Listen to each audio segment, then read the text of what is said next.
وہ احادیث بخاری اور مسلم میں موجود ہے، میں یہ نہیں کہہ رہا کہ اس میں جو کچھ لکھا ہے وہ غلط ہے، لیکن جو ان کے حوالے سے کچھ تشریحات ہیں ان کی اتھینٹسٹی ان تک نہیں ثابت ہوتی۔ اب آ جائیے بھائیوں اس بات کی طرف کہ کیا خواب میں امام کائنات سید الاولین والآخرین شفیع المذنبین رحمت للعالمین سیدنا و مولانا امام اعظم محمد رسول اللہ صلی اللہ علیہ وسلم کی زیارت ہو سکتی ہے یا نہیں؟ اس میں 2 حدیثیں ہیں جن کو میں ڈسکس کروں گا اور پھر ہمارا یہ لیکچر مکمل ہو جائے گا۔ بالکل زیارت ہو سکتی ہے۔ پہلی حدیث صحیح بخاری اور مسلم کی متفق علیہ حدیث ہے۔ صحیح بخاری میں انٹرنیشنل نمبرنگ کے مطابق 6996 اور 110 اور صحیح مسلم میں 5919 کہ آپ صلی اللہ علیہ وسلم نے فرمایا جس شخص نے مجھے خواب میں دیکھا تو بے شک اس نے مجھی کو دیکھا، شیطان میری شکل کی مثال اختیار نہیں کر سکتا۔ میری شکل میں جس نے مجھے دیکھا اس نے مجھی کو دیکھا، میری شکل کو شیطان اختیار نہیں کر سکتا۔ یعنی اللہ تعالیٰ جب بھی دکھائے گا نبی صلی اللہ علیہ وسلم کو تو نبی صلی اللہ علیہ وسلم کو ہی دکھایا جا رہا ہوگا، یہ نہیں ہوگا کہ شیطان آپ صلی اللہ علیہ وسلم کی ایگزیکٹ شکل اڈاپٹ کر کے خواب میں آ جائے۔ یہ بہت بڑا پروٹوکول آپ صلی اللہ علیہ وسلم کو دیا گیا۔ اب اس پہ پنڈولم کی 2 ایکسٹریمز ہیں۔ ایک ایکسٹریم پہ وہ لوگ ہیں جو ان خوابوں کی بنیاد کے اوپر آئے دن خواب بیان کرتے ہیں، ہمارے فلاں بزرگ نے دیکھ لیا خواب اور یہ ہو گیا وہ ہو گیا، ان کو قرآن و سنت سے بات بتائیں وہ کہتے ہیں نہیں ہم نے خواب دیکھ لیا، وہ قرآن کو بھی نہیں مانتے پھر سنت کو بھی انکار کر دیتے ہیں ان خوابوں کی بنیاد میں۔ یہ ایک ایکسٹریم پہ لوگ ہیں۔ دوسری ایکسٹریم پہ وہ لوگ ہیں جو لوگ کیٹاگوریکل ڈینائی کر دیتے ہیں نہیں جی صحابہ کے علاوہ تو نبی صلی اللہ علیہ وسلم کو خواب میں کوئی دیکھ ہی نہیں سکتا کیونکہ حضور کی شکل کا صرف صحابہ کو پتا تھا۔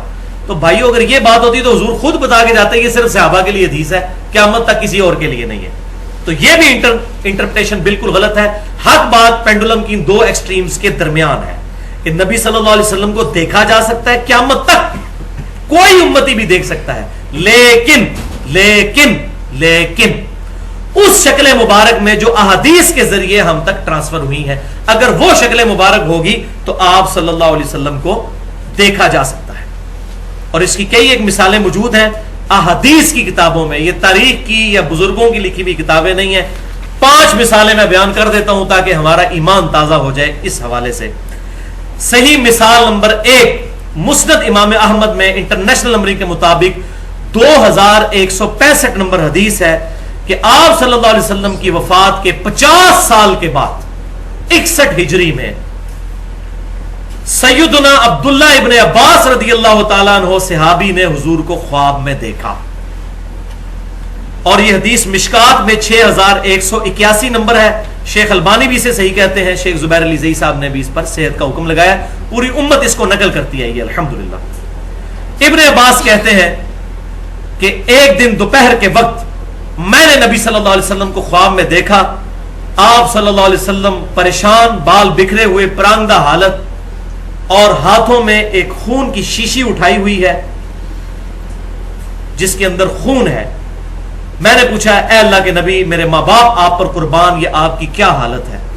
آپ صلی اللہ علیہ وسلم کو کس نے غمناک کر دیا؟ تو آپ صلی اللہ علیہ وسلم نے فرمایا کہ یہ میرے حسین اور ان کے ساتھیوں کا خون ہے، آج صبح سے کربلا میں میں اس خون کو سمیٹ رہا ہوں، میرے حسین اور اس کے ساتھیوں کو وہاں پر شہید کر دیا گیا۔ ابن عباس کہتے ہیں کہ میں گھبرا کے اٹھا، میں نے وہ دن اور تاریخ نوٹ کیا، وہ 10 محرم 61 ہجری تھا، اور بعد میں خبر آئی، ظاہر ہے اس وقت کوئی انٹرنیٹ نہیں تھا، کوئی موبائل فون سروس نہیں تھی، کتنے عرصے کے بعد خبر آئی کہ اسی دن سیدنا حسین اور ان کے ساتھیوں کو ظلماً شہید کیا گیا فرات کے کنارے، والعیاذ باللہ تعالی۔ اس کی ڈیٹیل پوری سننی ہو تو مسئلہ نمبر 61 کے نام سے حسینیت اور یزیدیت کا تحقیقی جائزہ اہل سنت پاک.com پر میری پوری گفتگو موجود ہے، جو ایکسپلوسیو گفتگو ہے الحمدللہ، 2.25 گھنٹے کی۔ تو یہاں پر یہ الفاظ ہے کہ میں صبح سے ان کا خون جمع کر رہا ہوں، تو میں وہی بات کروں گا، یہ بات تمثیلاً ہے۔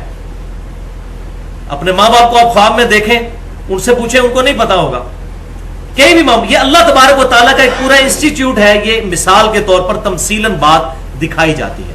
صحیح بخاری میں موجود ہے، آپ صلی اللہ علیہ وسلم نے خواب دیکھا کہ آپ کے سامنے بھینس ذبح ہو رہی ہے، تو آپ صلی اللہ علیہ وسلم نے فرمایا اس کی تعبیر میں نے کہی ہے، یہ کی ہے کہ غزوہ احد میں مسلمانوں کو تکلیف پہنچے گی، اور وہی ہوا، 70 صحابہ شہید ہوئے۔ اب بھینس تو ہندوؤں کے نزدیک معتبر ہے، تو نبی صلی اللہ علیہ وسلم کو ایک مثال کے طور پر ایک خون دکھایا گیا بھینس کے ذبح ہونے کا، اتنا خون، مراد اس سے یہ تھی کہ صحابہ کرام کثرت کے ساتھ ذبح ہو۔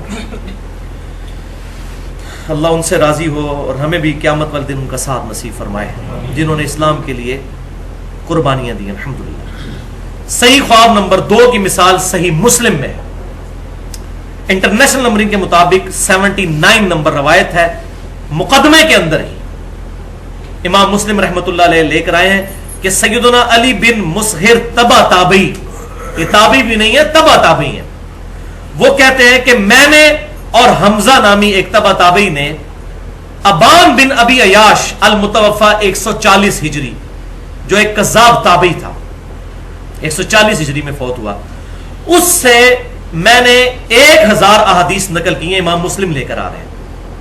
وہ کہتے ہیں بعد میں اپنے کلاس فیلو جب حمزہ کو ملا تو میں نے اس سے ذکر کیا کہ ہم نے اس سے جو احادیث نقل کی، تو حمزہ نے بتایا کہ بھائی میرے، مجھے نبی صلی اللہ علیہ وسلم کی خواب میں زیارت ہوئی اور میں نے ابان بن ابی عیاش سے سنی ہوئی 1000 حدیثیں حضور کے سامنے زبانی پڑھی خواب میں، حضور نے صرف 5 یا 6 حدیثوں کی تصدیق کی، باقی سب کے بارے میں فرمایا یہ میری حدیثیں نہیں ہیں۔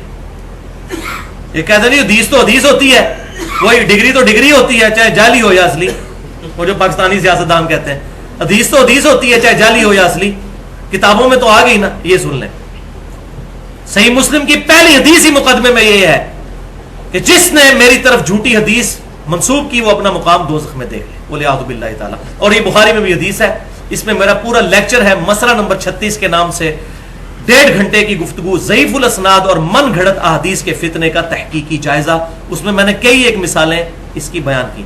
یہ ابان بن ابی عیاش وہی راوی ہے، یہ وہی خبیث ہے جس کو اہل سنت اور اہل تشیع دونوں کذاب کہتے ہیں، اور پھر وہی ہمارے اہل تشیع میں سے رافضی جو ہیں وہ اسی کی روایت پیش کرتے ہیں جی سیدنا عمر نے حضرت فاطمہ کے گھر کو آگ لگا دی تھی، وَلِعَاذُ بِاللَّهِ تعالیٰ۔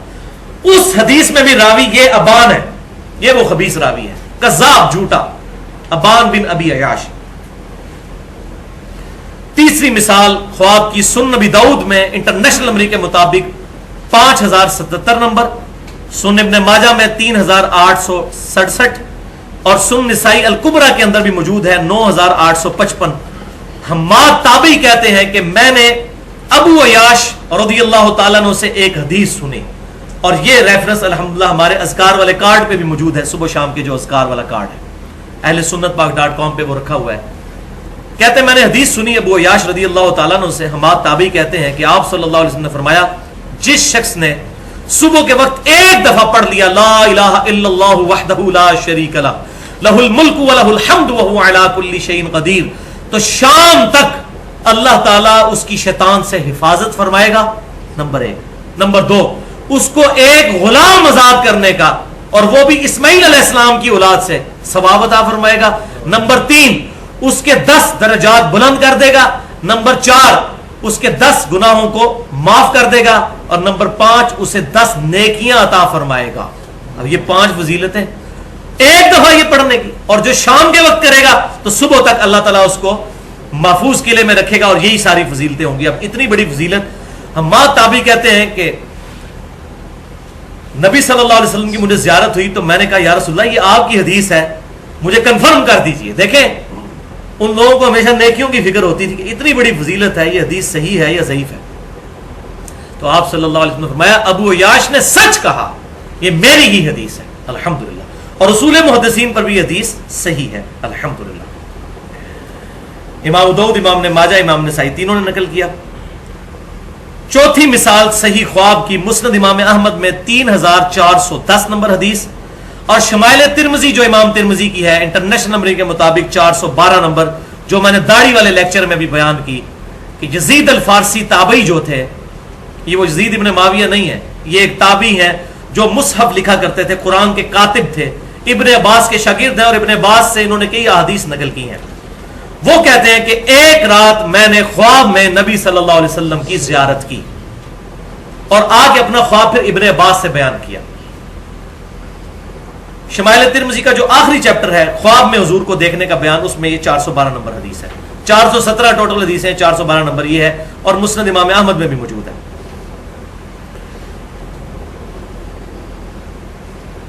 تو وہ کہتے ہیں میں نے ابن عباس سے کہا کہ میں نے رسول اللہ صلی اللہ علیہ وسلم کو خواب میں دیکھا. تو ابن عباس نے کہا جلدی جلدی اپنا خواب بیان کرو. میں نے رسول اللہ سے سنا جس شخص نے مجھے خواب میں دیکھا اس نے مجھے کو دیکھا، میری شکل میں شیطان نہیں آ سکتا. تو انہوں نے پھر بڑا پیارا خواب بیان کیا. اس کے اینڈ پر ابن عباس نے تصدیق کی کہ اگر تم بیداری میں بھی حضور کو دیکھ لیتے تو اس سے مختلف نہ پاتے، تم نے رسول اللہ ہی کو خواب میں دیکھا ہے. اب انہوں نے نہیں کہا کہ قیامت تک کوئی دیکھ ہی نہیں سکتا، وہ تابعی تھے، صحابی تو نہیں تھے جنہیں خواب دیکھا.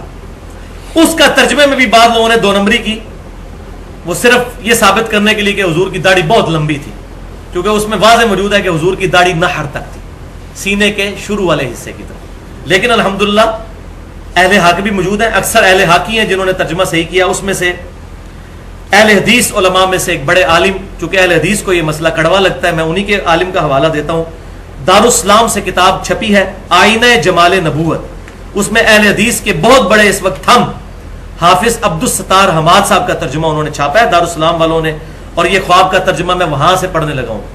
وہ کہتے ہیں، یزید الفارسی کہتے ہیں، اے ابن عباس میں نے خواب میں نبی صلی اللہ علیہ وسلم کو دیکھا.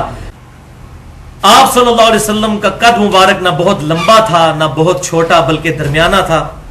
آپ صلی اللہ علیہ وسلم کا رنگ مبارک بہت سفید نہیں بلکہ گندمی نما سفید سرخ رنگ تھا. آپ صلی اللہ علیہ وسلم کے دانت مبارک انتہائی سفید اور خوبصورت تھے. آپ صلی اللہ علیہ وسلم کی آنکھیں سرمگی تھیں جیسے سرما لگا ہوا ہوتا ہے.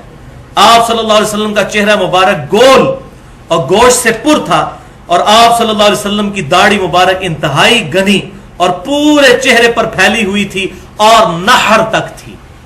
نحر تک، سینے کے الفاظ ہی کوئی نہیں ہے، لیکن مولوی نے 2 نمبری کے سینہ بھرتی تھی. حضور کی اتنی لمبی داڑھی نہیں تھی، نحر تک تھی.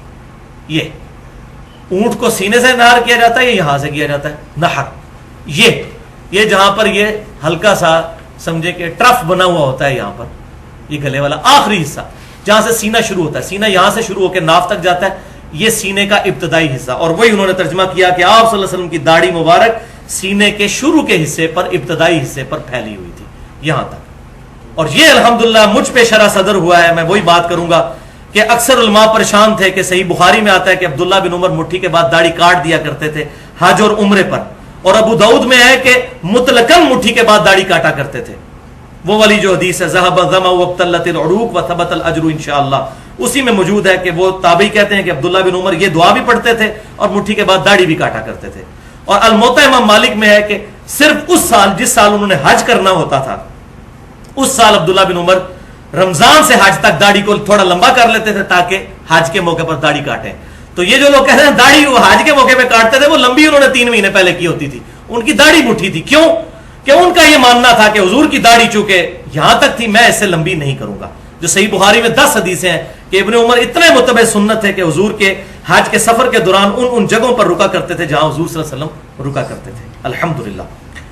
تو داڑھی پر میں نے کافی ڈیٹیل گفتگو کی ہے، داڑھی کی اہمیت اور اس کی مقدار اور اس کے صحیح احکام و مسائل پر. مسئلہ نمبر 33 کے نام سے اہل سنت پاک.com پر، وہاں ڈیٹیل کے ساتھ داڑھی پر گفتگو سنی جا سکتی ہے.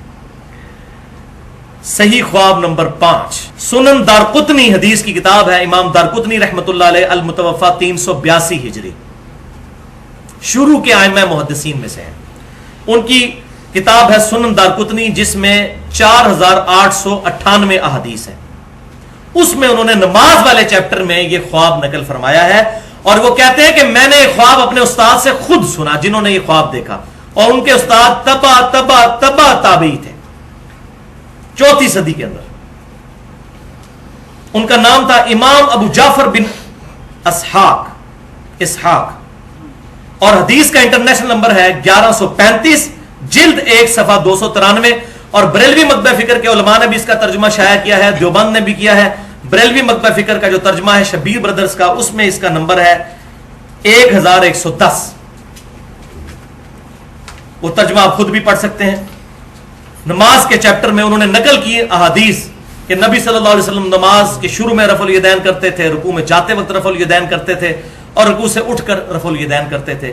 یہ احادیث نقل کی، پھر کئی صحابہ کا نقل کیا کہ ان کا یہ عمل تھا. اس کے بعد وہ کہتے ہیں کہ ہمارے استاد نے، امام دارقطنی خود کہتے ہیں کہ میرے استاد نے جو ثقت تبا تابعی ہیں، انہوں نے مجھے خود یہ بات املا کروائی کہ پہلے میں بھی عراقیوں کے مذہب پر تھا، کوفی نجدیوں کے مذہب پر، یعنی میں رفع الیدین کرنے کا قائل نہیں تھا. پھر کہتے ہیں کہ ایک رات میں نے نبی صلی اللہ علیہ وسلم کو خواب میں دیکھا اور آپ صلی اللہ علیہ وسلم کو میں نے اس حال میں پایا کہ آپ صلی اللہ علیہ وسلم نماز ادا فرما رہے تھے. میں نے دیکھا کہ آپ صلی اللہ علیہ وسلم نے نماز شروع کی تو اپنے دونوں ہاتھ کندھوں تک اٹھائے، جب رکوع میں جانے کا ارادہ کیا تو بھی دونوں کندھوں تک ہاتھوں کو اٹھایا، اور جب سمی اللہ لمن حمدہ ربنا لک الحمد کہا تو پھر دونوں کندھوں تک ہاتھوں کو اٹھایا، یعنی وہ تینوں رفع الیدین کیے. تو کہتے ہیں اس سے پہلے میں بھی عراقیوں کے مذہب پر تھا، یعنی رفع الیدین سوائے پہلے کہ کوئی رفع الیدین کوفی نجدیوں کی طرح میں نہیں مانتا تھا. یہ کوفی نجدی عراقی ہے، مسئلہ نمبر 67 کے نام سے اس پہ میں نے 25 منٹ کی گفتگو کی ہے. تو الحمدللہ یہ خواب، اب یہ جو لوگ کہتے ہیں نا ہمارے بزرگوں نے خواب دیکھے، ان کو کہیں یہ خواب بھی پھر مانے کہ وہ تو ہے ہی آپ کے حنفی عالم تھے، وہ کوفے کے مذہب کے اوپر تھے اور انہوں نے پھر رفع الیدین شروع کر دیا الحمدللہ یہ خواب دیکھنے کے بعد. لیکن یہ اپنے بزرگوں کے مانیں گے. دوسری حدیث صحیح بخاری اور صحیح مسلم کی جو میں نے کہا تھا بیان کروں گا، اور اس کی تشریح بڑی ضروری ہے. بخاری میں 6993 اور صحیح مسلم میں 5920 کہ نبی صلی اللہ علیہ وسلم نے فرمایا جس شخص نے مجھے خواب میں دیکھا اس نے مجھی کو دیکھا، میری شکل میں شیطان خواب میں نہیں آ سکتا، اور جس نے مجھے خواب میں دیکھا ان قریب بیداری میں بھی میری زیارت کرے گا انشاءاللہ. اب یہ جو آخری حصہ ہے یہ ہے اس میں یونیک کہ بیداری میں میری زیارت کرے گا. اب اس میں کہتے ہیں جی وہ بیداری میں کی ہے. دیکھیں جی امام سیوطی نے 82 دفعہ نبی صلی اللہ علیہ وسلم کو بیداری میں دیکھا. عبد الوہاب شورانی صاحب لکھتے ہیں المنن الکبریٰ میں کہ میں نے پوری صحیح بخاری مصر میں بیٹھ کے حضور سے خود پڑھی ہے، اور یہ 973 ہجری میں فوت ہوئے ہیں. حضور کی وفات کے 900 سال کے بعد کہہ رہے ہیں مجھے حضور صلی اللہ علیہ وسلم بخاری شریف پڑھاتے تھے، اور بخاری شریف اگر حضور سے پڑھی ہے تو اس میں تو موجود ہے کہ یہ سارا معاملات ختم ہو چکے ہیں، خواب کے علاوہ کوئی غیبی ذریعہ ہی نہیں ہے. اگر بخاری شریف واقعی حضور سے پڑھی ہوتی تو یہ معاملات اس طریقے سے ان کے عقیدے ہوتے عبد الوہاب شرانی کے اور سیوطی کے. تو کہتے ہیں کہ جی ہم نے سبکن یہ سارے معاملات حضور سے خود سیکھے. تو بھائیو اس پورشن کی تشریح کے ان قریب مجھے بیداری میں دیکھے گا، ایک شرح اس کی یہ ہے کہ جس نے حضور صلی اللہ علیہ وسلم کے مبارک زمانے میں یہ خواب دیکھی، حضور صلی اللہ علیہ وسلم کو خواب میں دیکھا، اور کئی ایک صحابہ کے ساتھ ایسے معاملات ہوئے کہ ان سے جانوروں نے کلام کیا کہ وہاں پر پیغمبر مبعوث ہو چکے ہیں اور وہ لوگ آ کر اسلام انہوں نے قبول کیا. کئی ایک اللہ تعالیٰ کی طرف سے معجزات ہوئے، تو ان کو صحابیت کا شرف حاصل ہوگا جنہوں نے حضور کے زمانے میں حضور صلی اللہ علیہ وسلم کو خواب میں دیکھا. بیداری میں بھی حضور کے ساتھ وہ صحبت کا شرف حاصل کر لیں گے. ایک تشریح یہ ہو سکتی ہے. دوسری ان قریب یعنی قیامت میں مجھے دیکھ لے گا. اب کوئی جی قیامت تو بڑی دور ہے، نہیں بھائی. صحیح مسلم کے اندر حدیث ہے کہ آپ صلی اللہ علیہ وسلم جب بھی تقریر شروع کرتے تھے تو یہ خطبہ پڑھتے تھے جو میں پڑھتا ہوں، اما بعد فإن خیر الحدیث کتاب اللہ وخیر الہدی ہدی محمد صلی اللہ علیہ وسلم وشر الامور محدثاتها، یہ والا خطبہ کتاب الجمعہ چیپٹر صحیح مسلم. اس کے بعد آپ صلی اللہ علیہ وسلم فرمایا کرتے تھے میں اور قیامت اس طرح ساتھ بھیجے گئے ہیں جیسے یہ دو انگلیاں. اب یہ تو ساتھ ساتھ ہے. تو ان قریب مجھے دیکھ لے گا یعنی قیامت میں. حوض کوثر پہ انشاءاللہ زیارت ہوگی، پل صراط پہ زیارت ہوگی، میزان عمل پہ انشاءاللہ زیارت ہوگی، شفاعت بھی انشاءاللہ نصیب ہوگی انشاءاللہ. اب یہ عقیدہ اگر کوئی کہتا ہے جی وہ آپ صلی اللہ علیہ وسلم بیداری میں دنیا میں تشریف لے آتے ہیں، تو وہ میں نے پہلے بتا دیا سورۃ الانبیاء کی آیت نمبر 95 ہے کہ جو دنیا سے چلا گیا اب قیامت تک دنیا میں واپس نہیں آئے گا. آپ صلی اللہ علیہ وسلم کا جسم مبارک مدینہ شریف کی قبر میں ہے اور روح مبارک جنت الفردوس میں ہے، اور اس روح اور جسم کا ایک تعلق ہے جو برزخی ہے، جو حیات النبی کا مسئلہ میں نے مسئلہ نمبر 5 کے نام سے اہل سنت پاک.com پر اپلوڈ ہے.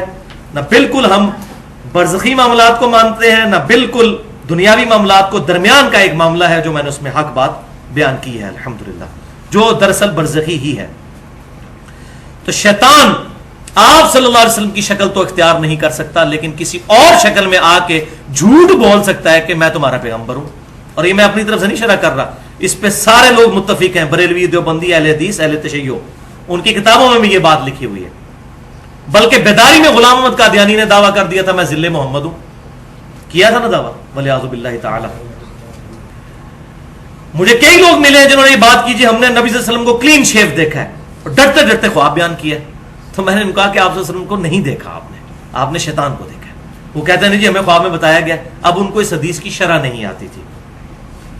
ایک تبلیغی جماعت کے بھائی ملے, بوڑھے, ریٹائرڈ ایئر فورس سے, مجھے کہنے لگے جی میں نے کئی سال پہلے آپ صلی اللہ علیہ وسلم کو خواب میں دیکھا تو میں پھر تبلیغی جماعت میں آ گیا. میں نے کہا جی آپ نے کیا دیکھا؟ تو کہنے لگے جی سفید داڑھی, سفید پگڑی, سفید کپڑے, وہ جو ہمارا ایک کنسپٹ ہے.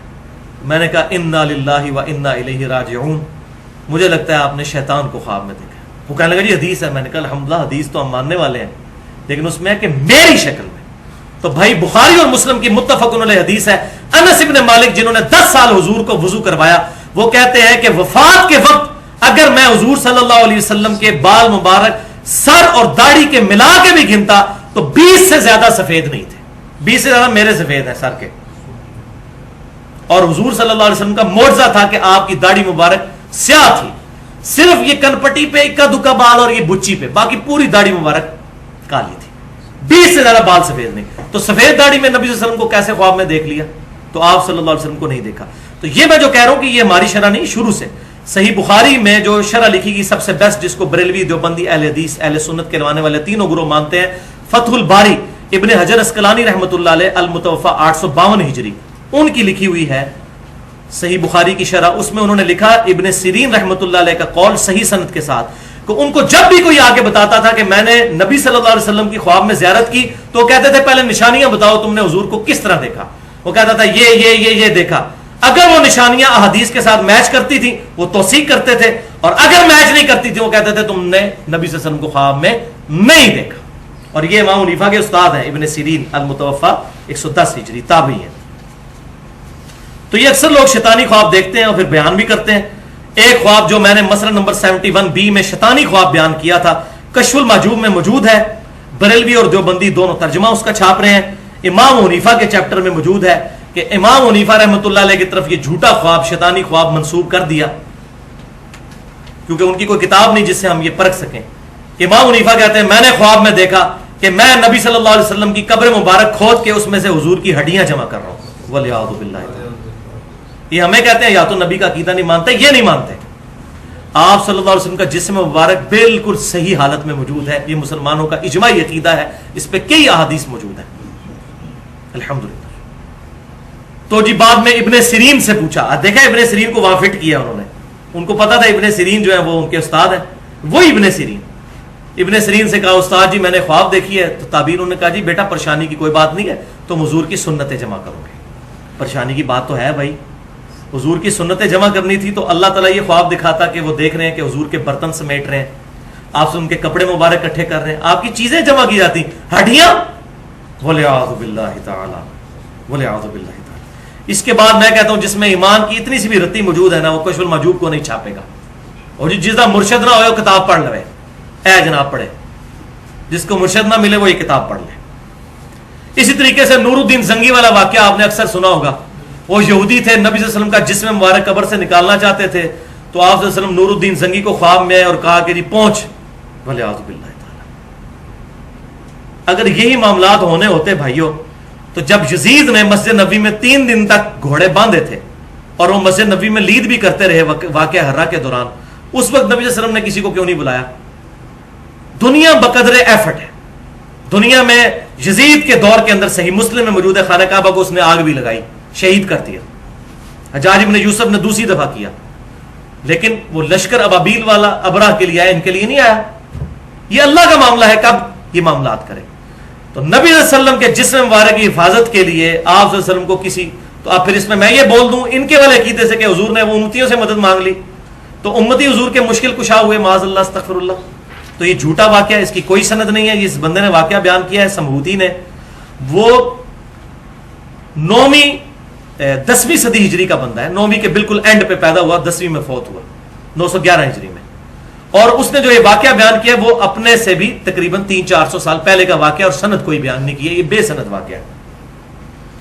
میں ساری جماعتوں کے ساتھ رہوں, سب لوگ تھوک کے حساب سے اس طرح کے خواب بیان کرتے ہیں. آپ دعوت اسلامی میں یہ سبز پگڑیوں والی جماعت میں چلے جائیں, انہوں نے پوری کتابیں چھاپی ہوئی ہیں دعوت اسلامی کی بہاریں, اس میں اتنے واقعات ہیں کہ جی نبی صلی اللہ علیہ وسلم ملتان اجتماع میں آئے اور ساروں کے لیے بشارت فرمائی کہ سب بخشے گئے جتنے اجتماع میں آئے, اور سارے کہتے ہیں سبحان اللہ.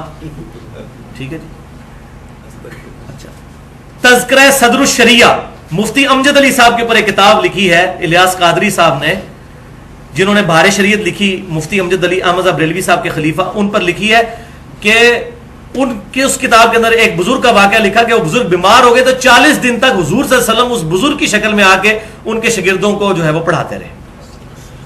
یعنی اب حضور کہہ رہے ہیں میری شکل میں شیطان نہیں آ سکتا, اس بزرگ کی شکل میں جب آئیں گے, نبی صلی اللہ علیہ وسلم کی شکل مبارک سے بڑھ کے کس کی شکل خوبصورت ہو سکتی ہے, وہ کسی امتی کی شکل میں آئیں گے, وہ شیطان ہی آیا تھا اصل میں اگر آیا تھا تو اس قسم کے واقعات لکھتے ہیں.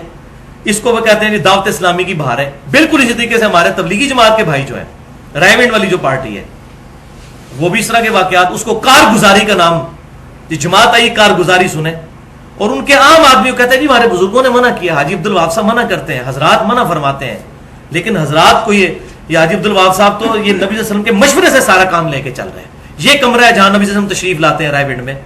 ٹھیک ہے, شکر ہے میں نے اس کمرے کی زیارت نہیں کی, مجھے بڑا شوق تھا اس وقت, میں بھی تبلیغی جماعت میں تھا, لیکن بڑا رش تھا, میں جا نہیں سکا اس کمرے تک. تو یہ یہاں نبی صلی اللہ علیہ وسلم آتے ہیں, تشریف لاتے ہیں, اور یہ حاجی عبد الوہاب صاحب ان کے مشورے سے یہ سارا جماعت کا کام لے کر چل رہے ہیں. تو یہ وہ بھی بیان کرتے ہیں. اور طاہر القادری صاحب کا خواب تو ماشاءاللہ انٹرنیٹ کے اوپر موجود ہے. انہوں نے یہاں تک کہہ دیا کہ جی نبی صلی اللہ علیہ وسلم نے واپسی پہ مدینہ شریف جانے کے لیے مجھ سے ٹکٹ مانگا, اور ٹیکسی کا کرایہ بھی یہاں پر پھرنے کے لیے مجھ سے مانگا, اور پھر وہ کہتے ہیں جی میں نے خواب دیکھا ہے, اللہ کی قسم میں جھوٹ نہیں بولتا, اور میں طاہر القادری صاحب, الیاس قادری صاحب, حاجی عبد الوہاب صاحب, ان سارے بزرگوں کی 100% تصدیق کرتا ہوں کہ واقعی یہ خواب دیکھتے ہیں. اور یہ میں وہ شرح صدر جو مجھے ہوا ہے وہ میں بیان کرنے لگا ہوں, یہ بالکل صحیح کہتے ہیں, یہ جھوٹ نہیں کہتے, ان کو خواب آتے ہیں. دماغ خراب ہے کسی کا خواب بیان کرے اس طرح. تو یہ ٹروتھ بھی میں آج ریویل کر دیتا ہوں کہ اصل میں شیطان ان کے ساتھ کھیل رہا ہوتا ہے. اب آپ کو بات سمجھ آئے گی, شیطان میری شکل میں نہیں آ سکتا, کسی اور شکل میں آئے گا اور ان کو اس قسم کے خواب دلائے جائیں گے. اور اگر کوئی کہتا ہے جی نہیں نہیں یہ رحمانی خواب ہیں اور نبی صلی اللہ علیہ وسلم تو خواب میں آتے ہی آتے ہیں, تو پھر میں وہی علمی جواب اور پھکی والا جواب دوں گا جو میں پہلے دے چکا, کہ پھر سنن دارقطنی میں انٹرنیشنل نمبر کے مطابق 1135 نمبر حدیث ہے.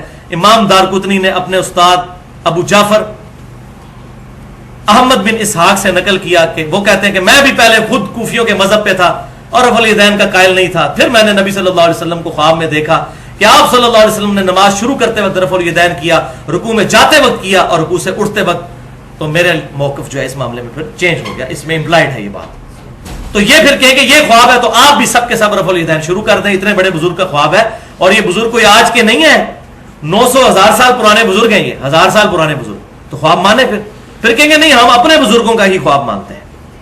تو یہ اپنے اور بزرگوں کے خواب کیا بیداری میں ان کے معاملات مانتے ہیں. اور اس حد تک یہ آخر کے لیے میں نے واقعہ رکھا تھا جو مشہور ہے, ہمارا جو ریسرچ پیپر ہے رسول اللہ کی آخری وصیتیں صلی اللہ علیہ وسلم, ریسرچ پیپر نمبر 1, اس پہ بھی میں نے یہ واقعہ ڈالا ہے, یہ میں اینڈ پہ بیان کر دیتا ہوں.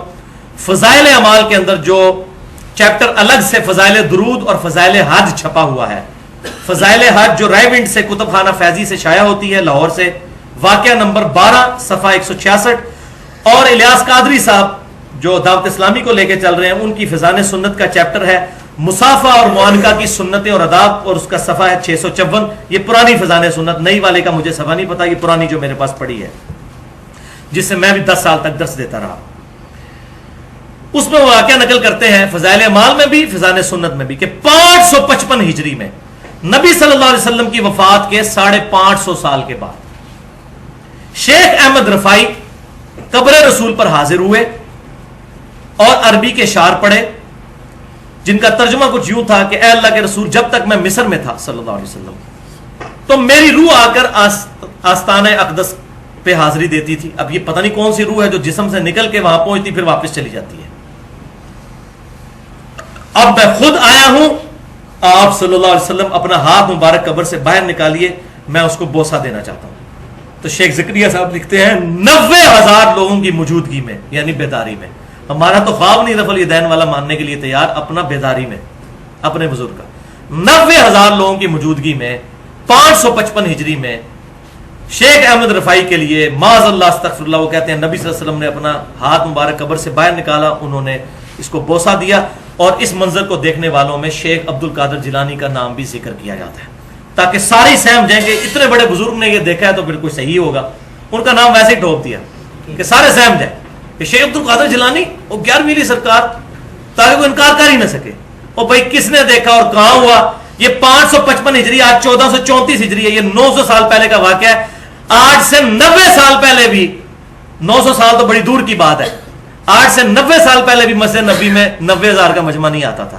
یہ تو شافعات کی توسیع کے بعد اب 4-5 لاکھ تک لوگ آتے ہیں، اور یہ تو ایئر ٹریولنگ کی وجہ سے حج زیادہ لوگوں نے کرنا شروع کیا، ورنہ ایوریج 1-1.5 لاکھ بندہ حج کے لیے جاتا تھا بمشکل۔ اب یہ 40 لاکھ تک، یہ تو بوئنگ 747 کی جو پروازیں 71-72 میں 1971 سے شروع ہوئی ہیں، اس کی وجہ سے یہ کثرت کے ساتھ لوگ آنا شروع ہوئے ہیں، اور آج 2013 میں 40-50 لاکھ تک، 5 ملین تک یہ بات پہنچ چکی ہے۔ تو چور اپنی لنگوٹی چھوڑ جاتا ہے، یہ غلطی ہوگی کہ 90,000 لکھ دیا، 9,000 لکھ دیتے تو کوئی شاید معاملہ سیدھا ہو جاتا، لیکن یہ معاملہ پھر بھی ظاہر ہے اس کی سند کوئی نہیں ہے، یہ جھوٹا خواب ہے جو بیان کیا گیا۔ تو میں یہ پوچھتا ہوں کہ سیدہ فاطمہ جو حضور کی وفات کے بعد کسی نے ان کو ہنستے ہوئے نہیں دیکھا، انہوں نے تو کبھی نبی صلی اللہ علیہ وسلم کی بیداری میں زیارت نہیں، کوئی ضعیف روایت بتا دے کسی ایک صحابی کے بارے میں کہ حضور صلی اللہ علیہ وسلم سے انہوں نے بیداری میں ملاقات کی ہو۔ اور سیدہ عائشہ تو اسی قبر مبارک والے حجرے کے ساتھ ایک کمرے میں 47 سال تک 47 ایئرز تک رہیں، حتیٰ کہ جب ان کو اجتہادی غلطی کے طور پر لوگوں نے اکسا کے جنگ جمل کے لیے نکال دیا، ارادہ تو ان کا جنگ کا نہیں تھا، بہرحال اس کا انجام بڑا برا ہوا، اور حضرت عائشہ پوری زندگی روتی تھی اس معاملے پر۔ اس میں میرا پورا لیکچر بھی موجود ہے، مسئلہ نمبر 55B کے نام سے، حدیث قرطاس کے اوپر، اس میں میں نے کچھ چیزیں بیان بھی کی ہیں۔ سیدہ عائشہ کو حضور صلی اللہ علیہ وسلم نے قبر مبارک سے ہاتھ رکار کر نہیں روکا کہ عائشہ مت جاؤ، بعد میں جو انہوں نے رونا تھا اسی وقت روک لیتے۔ حضرت عائشہ نے کبھی نہیں کہا میری ملاقات ہوئی، حضور کی لاڈلی بیوی تھی رضی اللہ تعالی عنہ۔ ہمارا عقیدہ کیا ہے؟ الحمدللہ وہ ہے صحیح بخاری میں انٹرنیشنل نمبرنگ کے مطابق 1010 نمبر حدیث، کتاب الاستسقاء چیپٹر میں، جو میں نے اسی رسول اللہ کی آخری وصیتوں والے ریسرچ پیپر پہ بھی ڈالی ہوئی ہے، کہ سیدنا عمر فاروق رضی اللہ تعالیٰ عنہ کے مبارک دور میں جب کبھی قحط پڑ جاتا تو عباس ابن عبد المطلب کو وہ لے کر آتے، اللہ کی حضور پیش کرتے اور کہتے اے اللہ جب تک تیرے محبوب صلی اللہ علیہ وسلم ہم میں موجود تھے ہم ان کے ذریعے سے تیری طرف توسل اختیار کرتے تھے، یعنی ان کی دعا کی برکت سے تو ہم پر بارش نازل فرما دیتا تھا، اب تیرے نبی کی وفات کے بعد ان کے چچا کو لے کر آئے ہیں۔ انس ابن مالک کہتے ہیں ان کی دعا کی برکت سے اللہ تعالیٰ بارش نظر فرما دیتا۔ تو سیدنا عمر قبر رسول پر جا کر نبی صلی اللہ علیہ وسلم سے نہیں مانگتے تھے، اور وہ بخاری کی اس حدیث کے راوی بھی حضرت عمر ہیں جو ایک سفر کے دوران پانی کم پڑ گیا تو سیدنا عمر کے مشورے سے حضور صلی اللہ علیہ وسلم نے اپنا مبارک ہاتھ ایک پانی کے پیالے میں رکھا اور پانی کے چشمے جاری ہوئے اور ہزاروں صحابہ نے اس پیالے میں سے پانی پیا۔ تو حضرت عمر کہہ سکتے تھے یا رسول اللہ صلی اللہ علیہ وسلم آپ صلی اللہ علیہ وسلم برزخی حیات کے ساتھ تو زندہ ہے، ہمارا بھی الحمدللہ یہ عقیدہ ہے، لیکن ان کو پتا تھا کہ دنیاوی حیات نہیں، ہماری کمیونیکیشن نہیں ہو سکتی، تو آپ اپنا ہاتھ ہمارے قبر سے باہر نکالیں یا پیالہ لے کے لوگ پیاسے مر رہے ہیں، یہ نہیں انہوں نے کیا۔ یہ ہے ہمارا عقیدہ، اور اس پہ میری ڈیٹیل کے ساتھ گفتگو بھی موجود ہے، مسئلہ نمبر 43 کے نام سے توسل اور وسیلہ کے صحیح احکام و مسائل اہل سنت پار.com پر 1.5 گھنٹے کی گفتگو ہے۔ اللہ تعالیٰ سے دعا ہے جو حق بات میں نے آج کہی ہمارے دلوں میں راسخ فرمائے، اگر جذبات میں میرے منہ سے کوئی غلط بات نکل گئی تو اللہ تعالیٰ ہمارے دلوں سے معاف کر دے، ہمیں کتاب و سنت کی تعلیمات پر عمل کر کے دوسرے بھائیوں تک پہنچانے کی توفیق عطا فرمائے۔ سبحانک اللہم و بحمدک اشہد ان لا الہ الا انت استغفرک و اتوب الیک وما علینا الا البلاغ المبین۔